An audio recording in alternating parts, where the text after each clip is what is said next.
YouTube Ozek the Goat House is back with Overreaction Monday for the second time here. We're just through about week 2. We got Monday Night Football tonight coming up in a couple hours actually between the Saints and the Raiders. Excited for that. You're going to want to follow that Twitter. I will be live tweeting during that game, much like every single game throughout the year. But Overreaction Monday, you guys getting involved in this. A lot of you sent in some tweets there, replied to me, and I'm going to use some of those. And we're going to decide if these things are overreactions or if they're maybe overlooked, maybe not talked about enough. If they're fair, maybe I think they're facts. These aren't really predictions. I'm not predicting going forward. If I say something's an overreaction, doesn't mean I don't think it's possible down the road.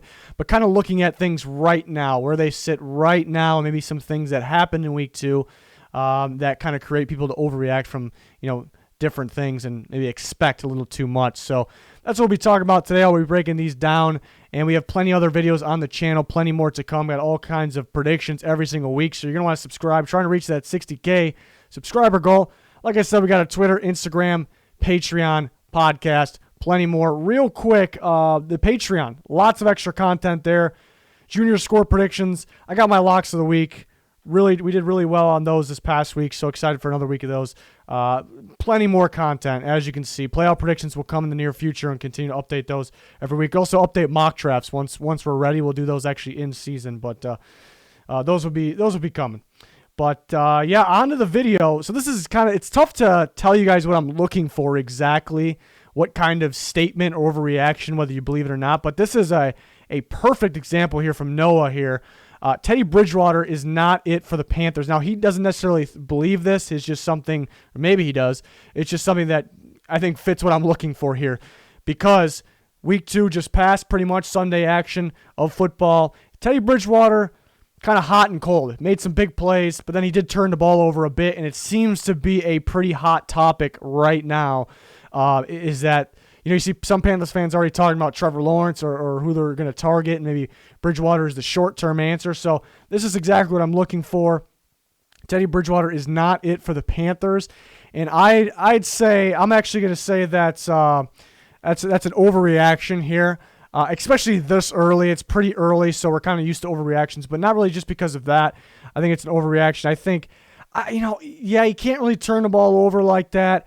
He doesn't really have the best help. Yeah, he has some weapons here, and the offensive line didn't help him out too much. The defense sure doesn't help him out. Team's kind of instantly pushing the ball. Offense back on the field, obviously.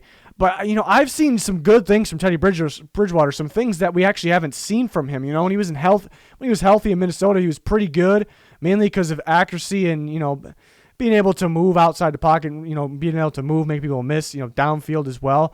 And then you kind of question, can he get back to that movement, that mobility, because what he did to his knee. And we're starting to see it here and some. We're starting to see, maybe he's not downfield running like he was then, but I think pocket movement is what I mean by and some. I'm impressed with that. He was kind of lacking he could make plays downfield. There just wasn't a whole bunch of it, early on in his career, but it was early on in his career. And now we're seeing that. That was kind of the question. Some people kind of consider him a game manager, maybe a little above a game manager. But he's showing me things that, I wasn't really expecting right now. They're not completely blowing my mind because I know he's a pretty good quarterback. But yeah, I know the turnovers got to change a little bit. But I'm not going to say he's not it for the Panthers. Saying he's not it is an overreaction. Now, totally different subject, really. But if let's say the Panthers got the first pick, you take Trevor Lawrence because that is a once, maybe a little more because we've seen Mahomes, guys like that, but almost a once-in-a-lifetime type of quarterback there. You really don't, and it's the most important position of football, elite NFL potential. You don't really pass on that. And he might be better than Bridgewater right away. That's no knock on Bridgewater. That's praise for Trevor Lawrence. That's a different conversation. Teddy Bridgewater can win games with the Panthers. The coaching staff is fresh. Everything's kind of fresh. So that would be an overreaction to already say he's not it. That's it. I already know he's not it. That's not fair. That's not fair to me. So that's a pretty good one. That's exactly what I'm looking for. Another one is exactly what I'm looking for here. Tony Benz. The Ravens' offensive line has regressed tremendously. And why this is exactly what I'm looking for here, just past Sunday on week 2, that was yesterday, and something, even though the Ravens won, there could be a bad takeaway. pretty much from anybody that won almost every week. But for the Ravens, there could be one, and the offensive line struggled a bit. Yeah, Ronnie Stanley's a little beat up. They don't have Marshall Yanda. Offensive line didn't really play that great. Great job of the Ravens kind of adjusting, making the offense quicker. And even when it wasn't like a quick design play, Lamar Jackson was able to escape, move around because he's a great player. But yeah, credit to the Ravens coaching staff really. But this is a good point because the Ravens offensive line, we really didn't see that once last year. This is a good one. I'm gonna say it's an overreaction because it may have taken a step down a little bit, but not tremendously. I think it's just a little beat up right now. It did take a step down a little bit because of no Marshall Yanda, of course, a great guard that they lost. And Orlando Brown doesn't seem to be playing that great right now. Not terrible, but not like last year really, but it is early. That's a good one, though. If you said, maybe the Ravens offensive line take a step down from last year, it might be a fact, actually. But, I think it's too early to say, man, it really isn't nowhere near the same. I think it's a little early. It's still kind of a newer offensive line, so that's definitely a good one, though. It did struggle a little bit despite winning the game comfortably still. Next one, this is a pretty good one. Yeah, pretty long one here. Basically, to sum it up from Dan Desp here, basically it's a hot topic, and that's what I want to talk about here. A lot of people talking about this. Sam Darnold, he's basically saying Sam Darnold can't be properly evaluated because of the lack of pretty much everything. They did improve the offensive line a little bit, but because of the injuries and just the talent really isn't there. And this is a really good one because this is an interesting debate. And this is a tough one. I think it's fair to say Darnold can be better. We can get a much better Darnold if he had better weapons. But I'd say it's an overreaction to this because I think we can determine Darnold's level of play right now. And there are situations where he's kind of off target, not getting the ball early enough, holding the ball too long, just throwing into double coverage. Those situations really don't matter on the targets, the weapons. Not every quarterback situation, if that was the case, if every single play, or if this mattered that much, if the weapons mattered that much, those positions would be more important than the quarterback position, which is not the case. It's very important to have playmakers. They could make you better. Like I said, Darnold could be better with better players, but I think you can properly evaluate how he's played. It has not been good. Yes, he can be better, but it has not been good. Times where he's just missing open receivers, throwing to the wrong team, making poor decisions. It's not really, I can't say it's 0% to blame to the weapons or the lack of, but yeah, it's mostly Darnold in those situations. Looking at every situation, we don't have to blame Darnold in every single situation I'm getting to, but I think you can still evaluate. That is a good one, though. That's a pretty good, like I said, I think it can be better with better talent. They have not done a good job that's the bottom line. They haven't done a good job there. But other quarterbacks find ways. They find ways. I want to see him find ways here. He's got some more talent in him, possibly. Moving on to the next one. From Reagan Smash. Patriots will have a top 5 offense in total yards gain by the end of the season. It's a good one because, we're fresh off the Sunday night football game. The Patriots, even though the Patriots lost, it seems like most of the talk this morning, today, is Cam Newton and how impressive this Patriots offense is. And, we shouldn't take anything away from Seattle because they won the game and Russell Wilson was ridiculous. And I don't think we're really, discrediting him or anything like that. But I would agree, though, for the most part. The Patriots are pretty impressive, better than I thought at this early stage. It is a fun, unique offense. Another great coaching staff that is finding a way. They're taking advantage of having kind of a different look team, and you credit to them. Offense looks really good. That's why it's a good one. Patriots will have a top 5 offense total yard gain. I'm actually gonna say it's fair. I think that's actually fair. It's gonna be tough because there's some really, really good offenses out there. It's gonna be tough, but they're looking pretty good right now. So I think that's a pretty fair statement right now. But I can understand if you think that's an overreaction because we're only 2 games in. You're kind of basing it off. Yeah, I can kind of see that. I can see that some people consider this an overreaction too because Seahawks defense, I don't know, man. If they had edge rush, it would be a lot better. It'd be really, really good, like really good. But they don't have that, and weren't too hot. Like they weren't too good last night. So maybe the Seahawks defense, it's too early to fully get an identity on these teams. So it could be an overreaction. But I like what I see for the most part. So I'll say fair. That is a really good one, though. That's a toss up there. Definitely potentially can have that. They can have a top 5 offense. Chargers for the Chargers here from Raider Nation. Herbert will win Offensive Rookie of the Year. It's another good one because we're fresh off Herbert, kind of getting that surprising start and playing pretty well there. Quite impressive. Even though nothing really shocked me from what I saw from him. Nothing surprising, nothing really different from Oregon. But impressive. Considering the circumstances, what happened there and who he was playing against, for sure. But yeah, people are definitely on the Herbert train. I said he should start week 1. I definitely think he should stay in. It sounds like they could put Tyrod Taylor back in. That could be a colossal mistake there, in my opinion. But that's really another debate. But Herbert will win Offensive Rookie of the Year. Yeah, I think everybody pretty much agree with me here. I definitely think it's an overreaction. I think people might be overreacting to how he played yesterday. You definitely should be impressed. Definitely should be impressed. But I think we're getting too much, wow out of people. At the end of the day, even though it's a tough situation, he did kind of cost them the game with that interception there. I mean, more than the interception, it's more of a poor decision. So those things he definitely has to clean up. But he was impressive. But a little bit of overreaction here, as expected a little bit. But I'm excited to see him because I mentioned in the recap video, he has some things that if they're cleaned up, it's easier said than done. And there's always the quarterbacks that can clean up these mistakes. They're going to be a lot better. I think Herbert he's a great example of this. It's a different example though. I think a lot of it could be mental. So it might be, it might be harder to get, to fix these things. But if they can fix these things, these simple mistakes, kind of settle them down a little bit. I think he could be great. Really, he could be great. But it's, again, one of those situations where it's easier said than done. So I understand the hype here. He definitely should play going forward. Something I'm excited to see here. Moving on to Z Visions. Jags have a top 10 offense. It's a good one because we've seen 2 weeks from the Jags, a very pretty darn good performance against the Colts. You have 27 points, a good amount of points, especially for the Jags in week 1.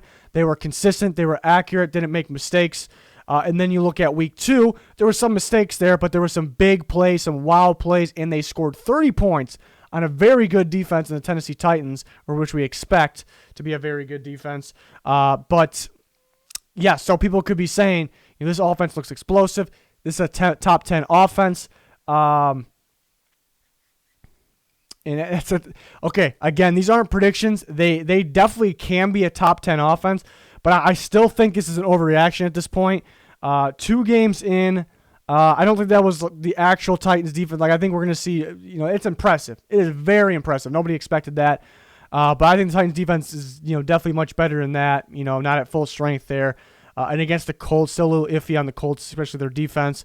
Even though they had a good performance in week 2, I still want to see more. It's one of those offenses where people are still kind of figuring out the game plan against them. It's a lot of quick small ball. Gardner Minshew's playing great. They got some good weapons, but I think as time goes on, teams can figure them out. That would be predicting, though. I just think it's an overreaction to say this right now at this way too early stage, but they definitely can be. Moving on, the Packers. I've seen a bit of this. The Packers are a little overhyped after beating the Lions and the Vikings. Yeah, the Packers are getting some hype, because you've seen these flashes of kind of the classic Packers, that elite offense. Aaron Rodgers, classic Aaron Rodgers. Even though he was good last year, it feels like he's much better this year. Back to that old Aaron Rodgers that we know and love. So people are hyped about the Packers, and then I see people that are, kind of saying, I think you're overreacting. Slow your roll. So there's a lot of both sides there, and I see that brought up a bit too, because the Lions, blew a comeback and only got outplayed by 1 quarter against the Bears and still lost. That's obviously a bad thing. And then the Packers beat them, and they beat the Vikings, and it turns out the Vikings are playing pretty poor football right now. So maybe they haven't beat anybody that impressive. Before the year started, and you say they beat up, you show them the scores, show whoever you're talking to the scores, who you beat. It's quite impressive. So maybe it's a little less impressive. Maybe I can understand that. But I still think it's an overreaction to think that the Packers are overhyped. This is a very explosive offense. We didn't really see this at all last year. So regardless of the teams, you can't fully 100% say this is how it's going to be all year. It's only been 2 weeks. I see more random things, or this is definitely not a fluke, but fluky things in the first 2 weeks than I see accurate things. And that's based off not last year, not the year before. That's based off every year. It happens. People get surprised. You shouldn't be surprised. So that's why we can't, for any of these things, we can't say 100%. It'll stay true. It'll continue. But I feel like I've seen enough. I've seen something we haven't seen last year. Now, if that offense showed up last year, they may have gone and won the Super Bowl, perhaps. The defense isn't playing as good. Have some injuries. I think those guys will get going again. So I don't think the Packers are overhyped right now. I think that'll be an overreaction. I already can't remember if I had it pop up. I think it's an overreaction if you say they're kind of overhyped, but you can't be 100% certain, I suppose, what the future holds, near future in this season.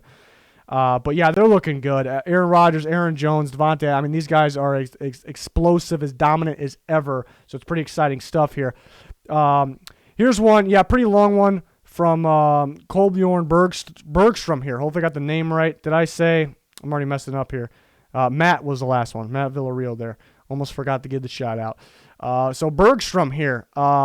This is a pretty good one because you see the Colts. You get specific in here. You can read it. But, basically the Colts get a top 10 defense here. And then Jonathan Taylor, plays like a top 10 running back. But you see the Colts struggle with the Jags week 1. It's very disappointing. Very disappointing. You can't really overreact too much from a week 1 loss, but it was disappointing. It was underwhelming. And then week 2, it feels like they pretty much dominate the Vikings here. But then the other question is, how are the Vikings? What kind of team did they beat there? I'm definitely going to say this is an overreaction. I think it could happen. I think these things could happen. They're possible. I wouldn't say they're likely, but not too far under that maybe. But I definitely think it's an overreaction because they lose to the Jags, pretty underwhelming, and then just one game here, one game of dominating the Vikings, and the Vikings aren't looking too good, but that's besides the point. I think it's quite a bit of an overreaction. If they, let's say they dominated the Jags the same way they did the Vikings, so they're 2-0, then maybe we can talk, but I would still be kind of leaning towards that because it's just the first 2 weeks, and Jags, Vikings, how are we feeling about that? I will point out, Jonathan Taylor explosive. The talent, the traits are there. The only concern was the fumbling, and he protected the ball very well so far. Very small sample size, so that's great. Defense played great last week. I did predict this defense before the season to be look like a top 3 defense 1 week and then kind of, iffy, not super terrible, but pretty inconsistent is what I predicted. So I guess we got to wait and see, if that's accurate. But they played great, in week 2 there. And I think that's due to because, they have some holes here and there on the defense, but they have some big-time playmakers in there as well. And that kind of makes sense to me. Jonathan Taylor, again, back to him. Looked good. Took care of the ball. Explosive. Juked some guys out of their jock straps. Love to see it. He definitely can do that. Continue to do that. But the Vikings might have one. They might have the very worst interior defense line. So that's why I'd say slow your roll on this one a little bit. And I want to see more. I definitely think this is a team that's going to get hot at the end of the year. So I guess we'll see where they're at there. But they have a good opportunity to take advantage here. Going forward here, coming out, even 1-1 is pretty good for them, I think, because like I said, I think they're gonna, really heat up at the end of the year there. Nick Holzenknecht, I think. I apologize. I don't know.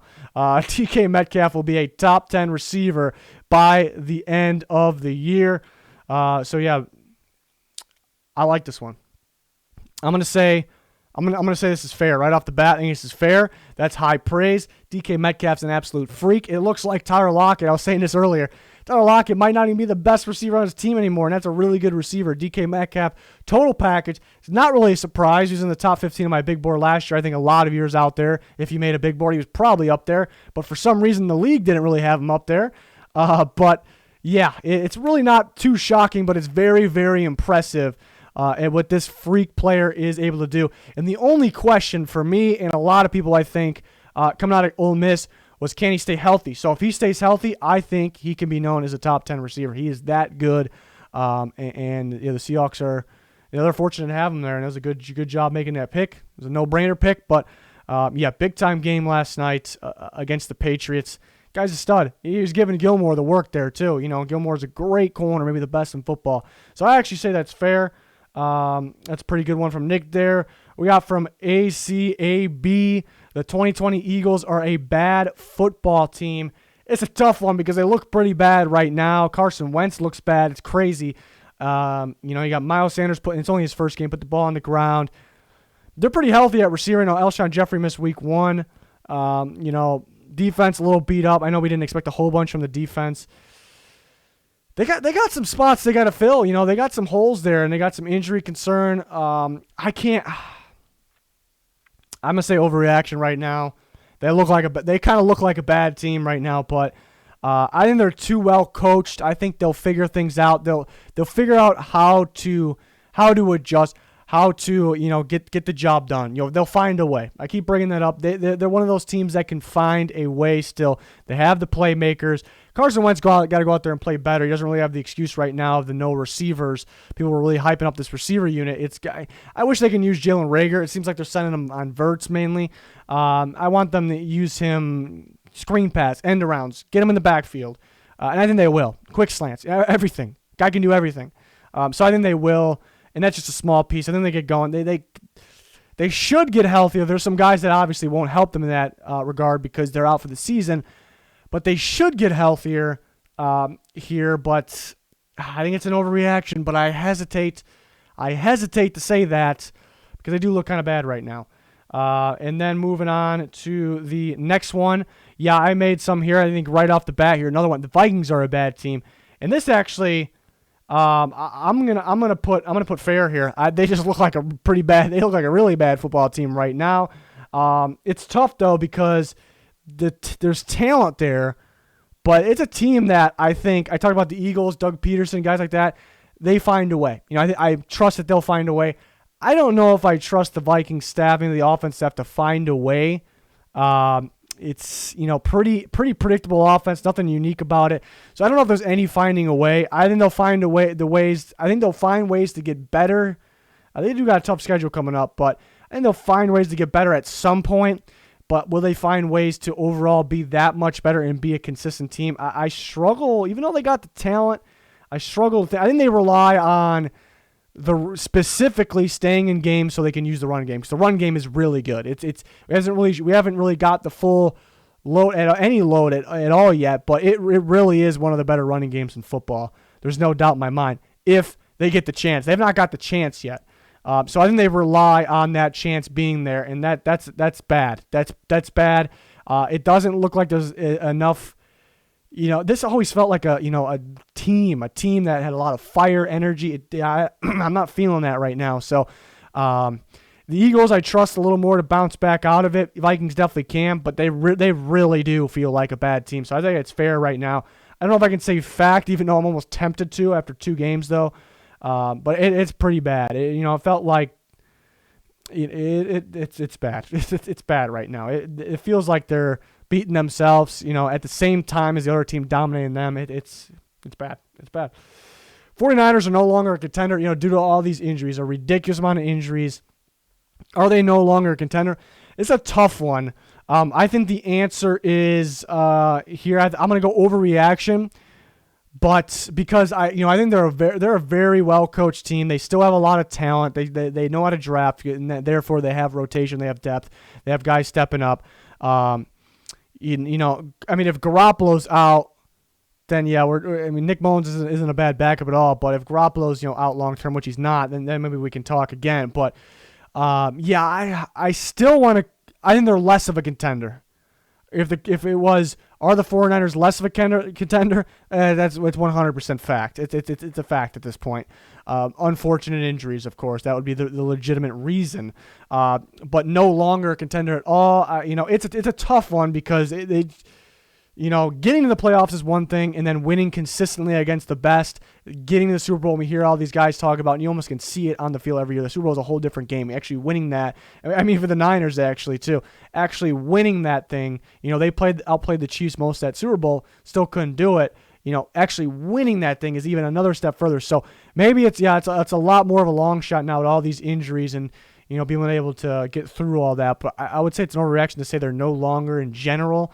That's a pretty tough one, though, to decide there. Josh Allen is much improved. It's a tough one, too, because we're basing off of 2 games. The first game, he was, good numbers. He played good overall in the first week, but a little sloppy at times. Overthrew some guys, left some plays on the field, basically. Last game against the Dolphins yesterday was pretty lights out, pretty lights out. And it's tough to say because going off week 1, you definitely couldn't say he's much improved. Looking at week 2, you definitely could say put it as a whole. Only 2 games. Can you say it? And I'm actually going to say, that's actually tough between 2. I'm actually going to say I almost went fact, but I'm going to go fair because you can't really say fact off 2 games. But I think it's fair, and it's more than about the numbers, what he's putting up. I think which are very impressive. I think his pocket presence, just his presence in general, and his movement. I think he just seems smarter, knows where to go with the ball. He's not making any more. There's some things you can clean up still, but he's I don't think he's not thrown into triple cover, double coverage. He's not making the stupid play here and there. We've seen him fumble a couple times in week 1, but I don't really consider that a stupid play. Maybe he's got to learn to go down, slide, go out of bounds. But I see improvement, which really shouldn't be a surprise because this was a very raw prospect coming out of Wyoming with an insane amount of upside. Insane. I think everybody had to agree on that for the most part, hopefully. So it really shouldn't be. And getting the reps he's got at this point was kind of more than expected up to this point of his career, his early career. So it really shouldn't be a surprise. So I think it's fair. I think to say fact, maybe we need to be more weeks in, but I'm pretty close to saying that. And this is where we're ending. Cardinals are legit playoff contenders. The Cardinals are hot. They're looking good. People are getting hyped on them, as they should. I think this is, I think we're going to end on a fact here. I think legit playoff contenders, and I'm going to say, and we're going to say why here. I think defense, is better than people think. I think it's improving every step of the way. They added some good pieces. They got some young pieces. More help for Chandler Jones. So defense is solid. Offense is fantastic. Tough to game plan against. Very unpredictable. High-powered, high-tempo. Love all that. Kyler Murray's been fantastic.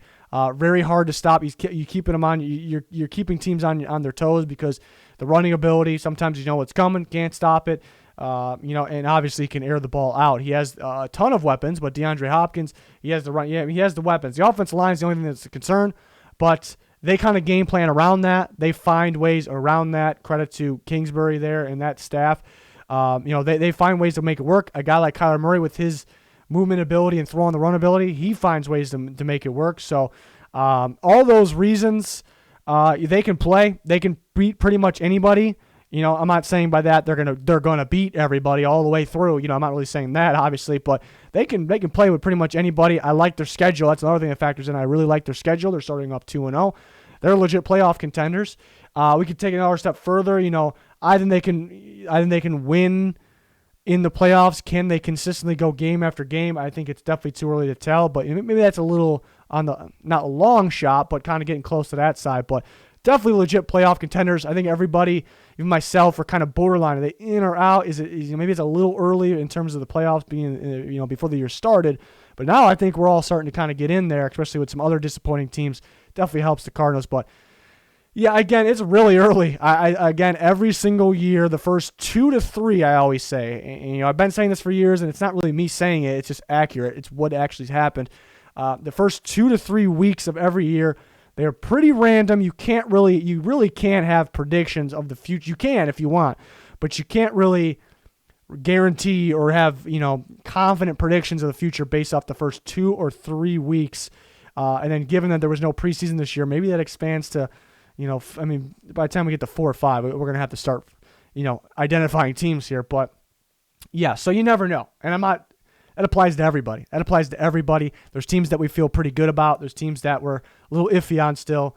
And, most of us really just don't know right now. And I don't think any of us know. If you predict something and it ends up being, it's more of luck because, yeah, again, just based off the NFL history, you just don't know what to expect. So if your team's 0-2, if your team's, you don't get 2 down yet, it's not over yet. If your team's 2-0, you can't be thinking Super Bowl quite yet. A lot of football left. Really excited for that. We still got Monday night tonight, Saints Raiders. Excited for that. You're going to want to follow our Twitter there. Link in the description in the comments for that. I tweet live during every single game, even the mass amounts of games on Sunday. So that's a must follow. More content in there just in text form than compared to the YouTube, in my opinion. So follow that. Be much appreciated. Please smash that like button, subscribe, turn notifications on. We got you covered for football content all year, but even in the off season. So subscription will be much appreciated and well worth it. That's going to do it, though. That's going to do it for this one. Thanks, everyone, for watching. Goodbye.